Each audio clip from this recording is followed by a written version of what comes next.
ಪಾಕಿಸ್ತಾನದ ಉಗ್ರ ಪೋಷಕ ನಿಲುವು ಮತ್ತೊಮ್ಮೆ ಜಗಜ್ಜಾಹೀರಾಗಿದೆ. ರ್ಯಾಲಿಯಲ್ಲಿ ಪಹಲ್ಗಾಮ್ ದಾಳಿಯ ಮಾಸ್ಟರ್ ಮೈಂಡ್ ಭಾಗಿಯಾಗಿದ್ದ.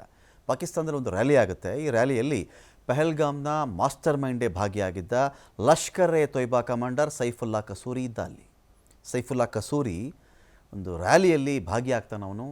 ಪಾಕಿಸ್ತಾನದ ರಾಜಕೀಯ ನಾಯಕರು ಇತರ ವಾಂಟೆಡ್ ಉಗ್ರರ ಜೊತೆಗೆ ಇವನು ಭಾಗಿಯಾಗಿದ್ದ.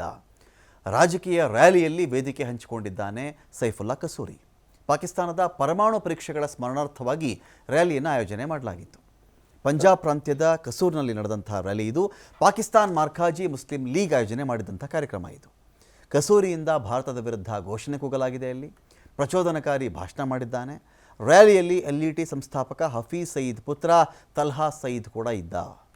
ಸೈಫುಲ್ಲಾ ಕಸೂರಿ ಹೇಳಿದ್ದೇನು ಅಂದರೆ, ನೋಡಿ, ಪಹಲ್ಗಾಮ್ ದಾಳಿಯ ಮಾಸ್ಟರ್ ಮೈಂಡ್ ಅಂತ ನನ್ನನ್ನು ಕರೆದುಬಿಟ್ರು, ದೂಷಣೆ ಮಾಡಿಬಿಟ್ರು. ಈಗ ನನ್ನ ಹೆಸರು ವರ್ಲ್ಡ್ ಫೇಮಸ್ ಆಗಿಬಿಟ್ಟಿದೆ. ಸೈಫುಲ್ಲಾ ಕಸೂರಿ ಮಾತಾಡ್ತಾನೆ ಈ ಥರ. ಇನ್ನು ಜಿಹಾದಿ ಘೋಷಣೆಗೆ ಹೋಗಿದ್ದಾನೆ ಉಗ್ರ ತಲ್ಹಾ ಸಯೀದ್. ಭಾರತದ ಮೋಸ್ಟ್ ವಾಂಟೆಡ್ ಉಗ್ರರ ಪಟ್ಟಿಯಲ್ಲಿ 32ನೇ ಸ್ಥಾನದಲ್ಲಿರೋನೇ ಈ ತಲ್ಹಾ.